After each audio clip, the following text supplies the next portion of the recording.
It's the Chronicles of a Gooner, the Arsenal podcast, brought to you by 90 Min, and we are live.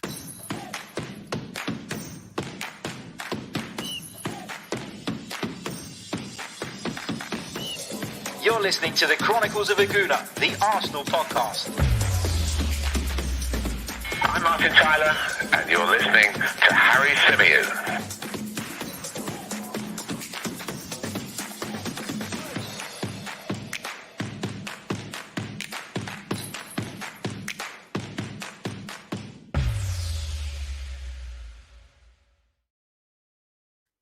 Hello and welcome back to the Chronicles of a Gooner, the Arsenal podcast, brought to you by 90 Min.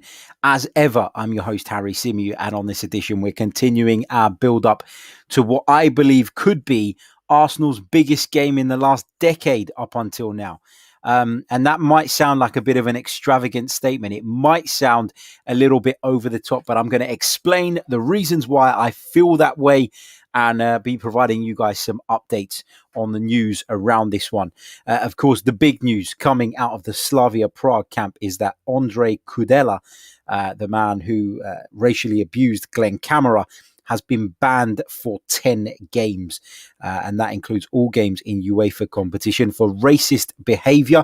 And Glenn Kamara, the player who was on the receiving end of the abuse, has been banned for 3 games himself for apparently assaulting the player. So it's this doesn't sit right with me. You know, I talked about the need for a stricter punishment, a harsher punishment, something that would actually reflect the severity of the incident and something that would prove as a deterrent to those who racially abuse others, particularly in the game of football that we all love, where there's absolutely no place for anything else other than sport. So it's really disappointing that ban is kind of all that Ondrej Kudela's received. I felt that Slavia Prague as a football club should have been sanctioned because it wasn't just what occurred on the pitch in that game. There was obviously the follow-up, sort of the behaviour in the aftermath of that was quite frankly unacceptable from Slavia. You know, players sort of refusing to even acknowledge that something may have happened and obviously defending their teammate, but to a degree. I mean, come on. You know, we saw Slavia Prague ultras hold up banners and take pictures of them with racial slurs aimed at Glenn Kamara. So it's just been a whole shit show. And to be honest, I'd have liked to have seen UEFA do something stronger and something that I believe will act as a deterrent in the future. And I don't think this cuts it. Let's talk about some of the updates that Mikel Arteta gave. And we talked about the press conference in detail on the show we did last, so I'm not going to go into it too much. But of course, team news-wise, there are still doubts, over Martin Odegaard and Pierre-Emerick Aubameyang. None of them trained yesterday. That is Wednesday. None of them trained on Wednesday. And Mikel Arteta wasn't sure. None of them trained on Tuesday, and Mikel Arteta wasn't sure if they were going to train on Wednesday. So a lot to kind of to think about for the boss, and a lot in terms of the team news is still, of course, up in the air. There are a few questions going into this one. What do we do at left back? Who do we play up front? Who plays in those 3 positions in behind the striker?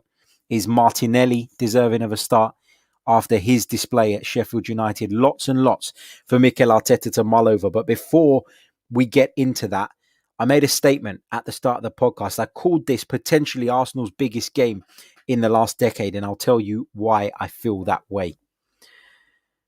First of all, you've got Arsenal in a completely unacceptable league position, a league position that doesn't currently get us into Europe next year. What does that mean for the club moving forward? To not be in Europe would see our finances take a major dent, and our financial situation already is quite precarious. It's quite unhealthy, and it is likely to limit us and severely handicap us in the upcoming transfer window. We know that Arsenal need to do further business, and we know that Arsenal really, if they want to get back to where they need to be, need to do significant transfer business. And the fact that we will be or could potentially be out of Europe altogether next season might be a bit of a blessing in the sense of only having to play one game a week, being able to spend more time on the training ground without traveling, etc., etc. But you feel like it would really dent Mikel Arteta's project in terms of progressing it quicker. I wonder if in that case the Cronkies would do something to help speed things up. Would they either restructure finance or put their hands in their own pockets to try and help Arsenal achieve what they need to achieve in the transfer window? I don't know. But the reason I talk about this being our biggest game over the sort of for the last decade is because Arsenal have never so, severely been staring in the face of the prospect of no European football. Yes, we've missed out on the top four a few times, but we've never been in a position like we are now where we could be without Europe altogether. And financially, when we're already going through a difficult period, that could have a massive impact on what the club are able to do going forward. I think it could have a massive impact on the future of Mikel Arteta as well. And if Mikel Arteta is moved on, it means Arsenal start again. And there will be some out there who will feel that there's other managers who could do just as good, if not a better job, somebody more experienced perhaps. But this is a big job at Arsenal. And I think having put Mikel Arteta in there, everybody knows my feelings. I think you've got to give him a bit more time and you've got to leave him there. But for Mikel Arteta to succeed, Arsenal need to keep improving the squad. For his ideas to be implemented and then carried out correctly, Arsenal need to improve the squad. And if Arsenal don't qualify for European football next season, there's a good chance that the transfer targets that Mikel Arteta currently has in mind could become out of reach.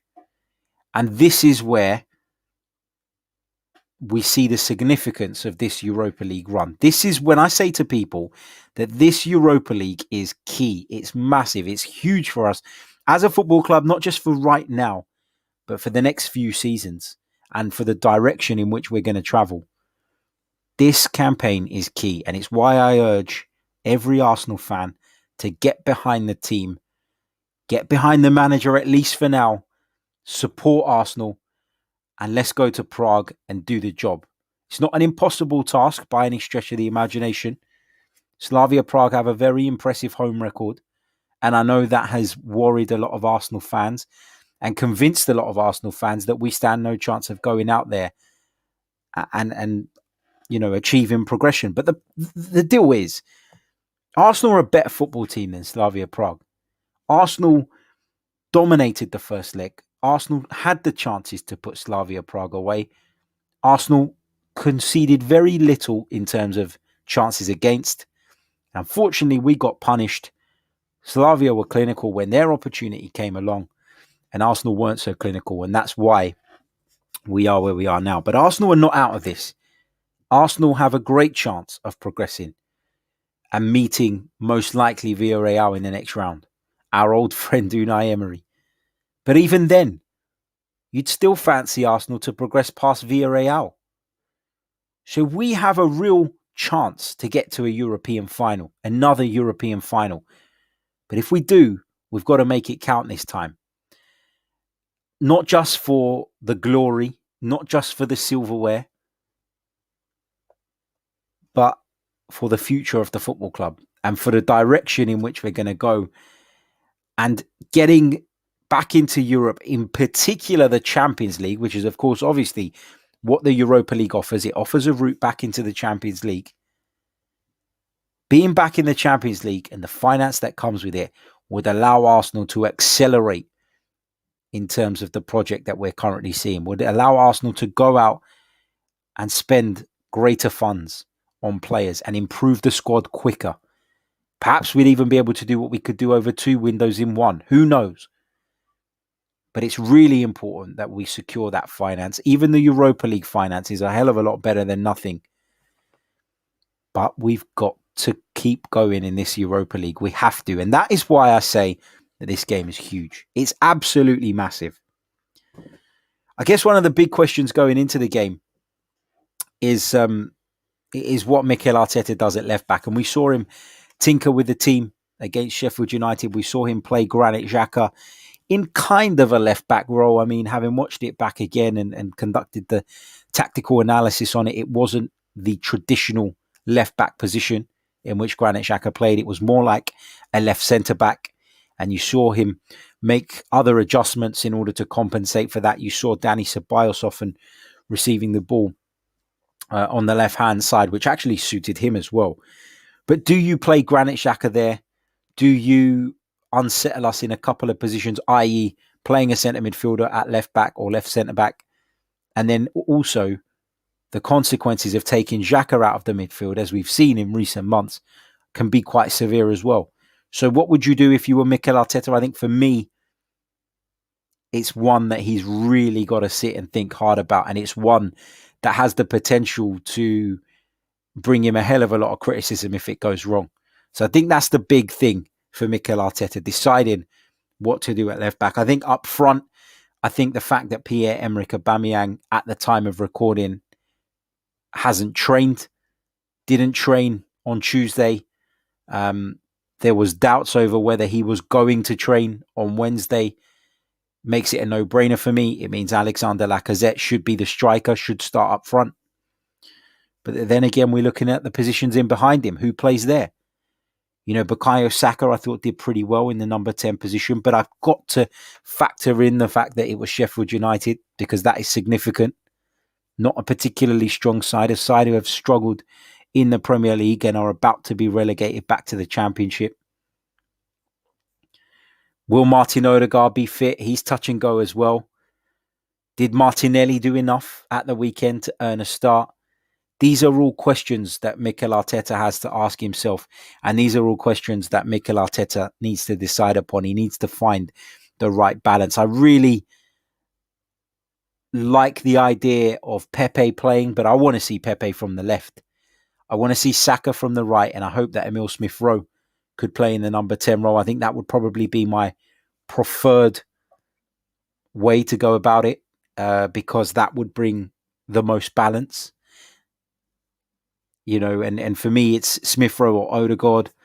I think having a left footer on the left is imperative if you're going to play a right-footed left back, and there's a good chance that Cedric plays there. In which case, Pepe and he could combine, combine and do a pretty decent job. They've shown that they can do that already. So for me, that's what I would go with. But I'll come on to talk about my lineup in a little bit more detail on tomorrow's lunchtime podcast, where we'll hopefully have the latest team news by then as well, and then we can make a more informed prediction with regards to the lineup that we think Mikel Arteta might pick for this one. So lots and lots of questions for Mikel Arteta to think about. As I said, the left back situation, and then those three positions in behind. I think the midfield pairing picks itself when everybody's fit. Xhaka and Partey for me are the two. At centre back, we're without David Luiz. Pablo Mari came in at the weekend, but Pablo Mari for me, although in Mikel Arteta's mind maybe he's not first choice, maybe Gabriel is slightly ahead of him in the pecking order. I do feel though like Pablo Mari and Rob Holding complement one another better. Will Mikel see it that way? That's another big selection decision that he has to make. Chambers or Bellerin at right back? Who do you go with? So there is so many decisions and so many talking points ahead of this one. And as I say, we're going to address the lineup and we're going to address the team in tomorrow's lunchtime podcast. So make sure you've got your notifications on and you come and join us for that. Don't forget, if you haven't already, smash the like button, subscribe to the channel if you are new. We'd love to have you on board as a member as well. If you'd like to do so, click on the link in the description. You'd be supporting me and the channel, helping me to bring you more Arsenal content on a daily basis as we're currently doing. So I'd love to have your support. Get some of your questions into the live chat. I'd love to hear from some of you guys as well. We've got around about 15 minutes remaining of the stream. So get involved in the chat box and let's see what you guys have to say. Ashton says, how doesn't the youth academy have a left back or better right backs? Our recruitment is a complete joke. There's been talk of Joel Lopez coming in at left back. You know, that's been one of the ideas that I think people have toyed with over the last few weeks when we've been dealing with this absence of Kieran Tierney. It's a frequent occurrence, the absence of Kieran Tierney. And that's why it's imperative that in the summer we address that position, I think. And, you know, whoever it is that comes in, a lot of people have kind of made the argument, who wants to come in and play second fiddle to Kieran Tierney? Well, the reality is whoever that player is, they're going to get a fair amount of game time. They're going to get their fair share of minutes because Kieran Tierney has shown, not just at Arsenal, but during his time at Celtic as well, that he breaks down. And he breaks down very, very often. And that's a problem for Arsenal Football Club. It really, really is. I don't think Arsenal managed the left-back situation well. We've got Ser Kolasinac out on loan. Whatever you think about him, he is a natural left-back. We've got Ainsley Maitland-Niles out on loan, another player capable of deputising in that position. So we haven't managed that position very well. And it just feels like the likes of Joel Lopez are just a little bit short, just not quite at the level needed to break into that first team. So there's a lot to consider. There's a lot to think about. I keep saying that, but there really, really is. And the more I talk about it, the more apparent it becomes that Mikel Arteta has got some serious decisions to make in a game that could shape his Arsenal career going forward. It really, really could, because if Arsenal were to go on and win the Europa League, and I know we're only at the quarterfinal stage yet, but if we were to go on and win it, he'd have delivered a second trophy in consecutive seasons. He'd have restored Arsenal's Champions League status. And it would silence a lot of the noise around about whether he is or he isn't taking this team forward. So that would be massive for Mikel Arteta. I think he recognises it. It's almost judgment day for Mikel Arteta, because if he loses this and he does crash out, then all of a sudden it becomes, you know, it becomes a far more toxic environment to work in. Yes, more toxic than it already is. It becomes a bigger task because the level of pressure on him going into the second season, his second full season, will have increased. And I think it just sets a bad tone going into the new campaign. So I think he needs to dig himself out of jail. And look, if he was in, if he was in sixth position in the Premier League right now, let's be realistic. If he was in sixth position in the Premier League and Arsenal went out of the Europa League in the quarterfinal or semi-final stages, would it be the end of the world? Probably not. Because around about sixth is probably where Arsenal should be right now. And it's where, you know, it would be a good reflection of our squad, in my opinion. But the fact that we're outside of that means we've underachieved in the league. And the fact that we've underachieved in the league obviously increases the pressure on us to deliver in alternative competitions. We went out of the Carabao Cup, we went out of the FA Cup. So the Europa League very much is the last chance saloon. But if you'd have offered me to be in any of the cup competitions, this is the one I would have preferred to have stayed in the longest, because this is the one that can potentially get you back into the UEFA Champions League. The FA Cup doesn't offer that. The Carabao Cup certainly doesn't offer that. So I think he was right to prioritise this cup competition over some of the others. But if he doesn't go on to at least compete for it, if he doesn't go on to at least give it a real go, then I think for me, you know, that prioritization will not be justified. And that's the problem. And that's another thing that you can add to the list of things that people feel Mikel Arteta has got wrong since he took over the reins at the Emirates Stadium. Omar says, Harry, do you think Arteta's job is on the line tomorrow? For me, it is now or never for him. I don't think he will be sacked if Arsenal go out of the Europa League tomorrow, if that's what you're asking me, Omar. I think that Mikel Arteta will start next season as the Arsenal boss, regardless of what happens in this competition. Am I saying that that is 100% the way it should be, or that it's right? Not necessarily. I believe he should stay. But if he doesn't go far, at least to the semi-final of the Europa League, if he doesn't get to the final of the Europa League even, I think that he should be under pressure from the start of next season. And that goes back to the point I was making about how failure to win this competition just increases the pressure on him from the start of the next campaign and maybe makes his job a little bit untenable. I don't know. But if you're asking me if I think the board will sack him off the back of an Arsenal exit tomorrow, then my answer is no. Mikel Arteta is not going anywhere, regardless of what happens tomorrow, in my opinion, at least not for now. Inter says he has to win it or he's sacked. Mishane says Arteta's job is never on the line with this board.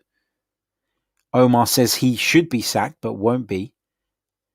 And Ashton says there's no pressure on the manager, Harry. Look, I think there is pressure on Mikel Arteta. Let's not, there is pressure on Mikel Arteta right now. Let's not kid ourselves. There's pressure on him from, there will be pressure on him from the football club, I think. Maybe not as much as we'd like them to be putting him under, but there will be a degree of pressure. Let's not get away from that. Sam says we just need to be clinical. As much as a loss will be blamed on Arteta, last week's missed chances were a joke, and anyone in our squad should be able to convert those chances. Completely agree. I think it's, obviously as a football manager, you are responsible for the results of your team. But I think football is far more complex than that. I think football is, more complex than that. And I think people probably overlook some of the other factors. And if we were to go out tomorrow, then you would probably have to say, unless we get completely battered, that the damage was done in the first leg at the Emirates Stadium. But how people can look back at that first leg at the Emirates Stadium and blame Mikel Arteta, I've said it before, he set us up in a way, we created chances, we didn't concede chances, barring one right at the death, which was of our own making, by the way. So it's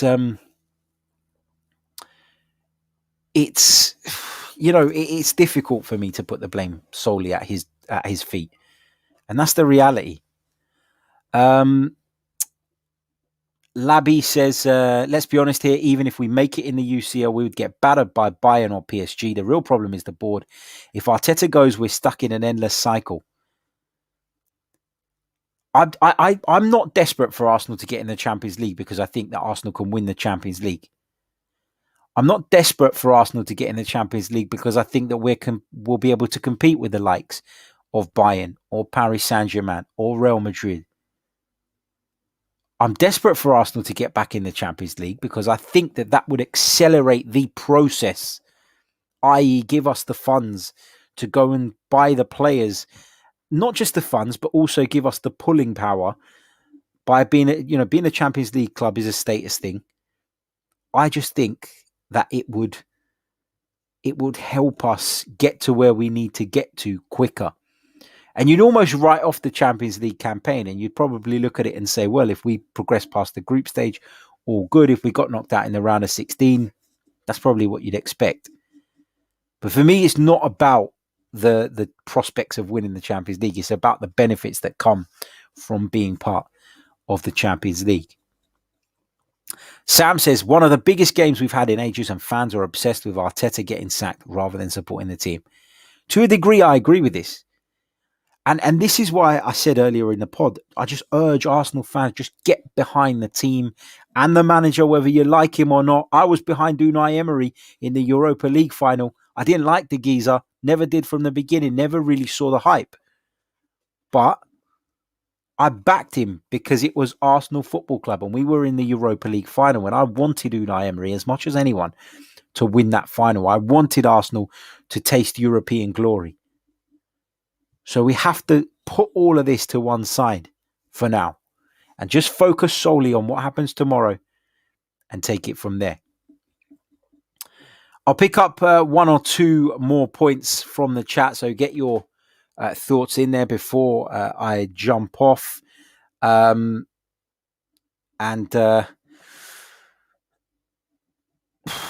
Let's continue to try and, what's the word? Let's continue to try and gear ourselves up for this huge game. Huge game that is coming up. Josh Hunter says, I want to see that he's doing the best he can do with the squad. Now that Balogun has signed a new deal, he should be on the bench. Yeah. But if he's not, are we going to lose our shit about it? Is it worth losing our shit about? Following Balogun, who hasn't featured in the Premier League once this season, will it be the end of the world if he's not on the bench? He's not. I don't know. I understand why he wasn't picking him. You know, the guy was not committing his future to the club. There were so many rumours of him going elsewhere. And Mikel Arteta had other players who were more committed at his disposal. He didn't even give Eddie Nketiah a go, who he played quite frequently in the start of the campaign, and who, for whatever you think about his quality, wasn't quite at the level required in terms of his ability. For whatever you think about his ability and quality, his attitude was excellent. But that's not just enough. You know, that's not enough for me. So what do you do with Balogun? The contract's not done yet. You know, we think it's very close. Mikel Arteta alluded to that fact earlier on. But does that mean that he should be thrown into the mix tomorrow? I'm not sure. Look, if he does, great, brilliant. I don't mind seeing him there. But if he doesn't throw him into the mix, then I'm not going to be jumping on his back over it. Labby says, how confident are you for tomorrow? I'm about 90%. I'm not 90%. I'm 60%. I'm 60% confident. I'm feeling really nervous. I would have told you 75% 24 hours ago, but as the game's edging closer, it's feeling worse and worse, to be honest.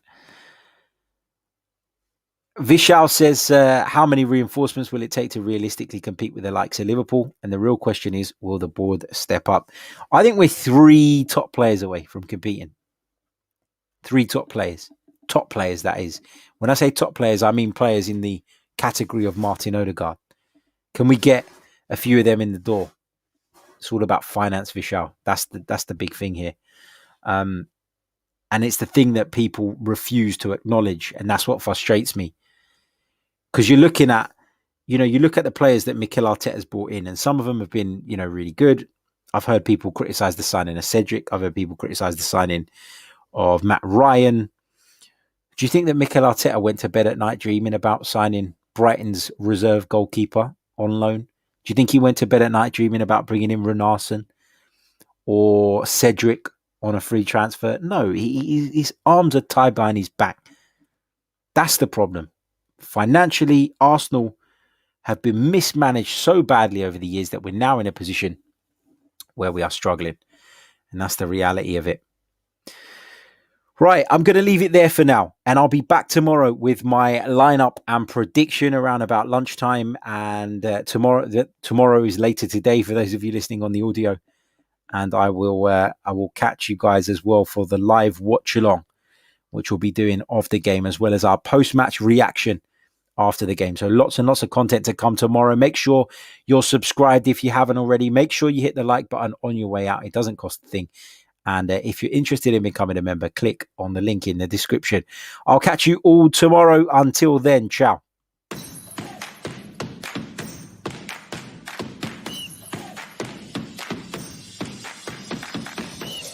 You're listening to the Chronicles of a Gooner, the Arsenal podcast. I'm Martin Tyler, and you're listening to Harry Symeou.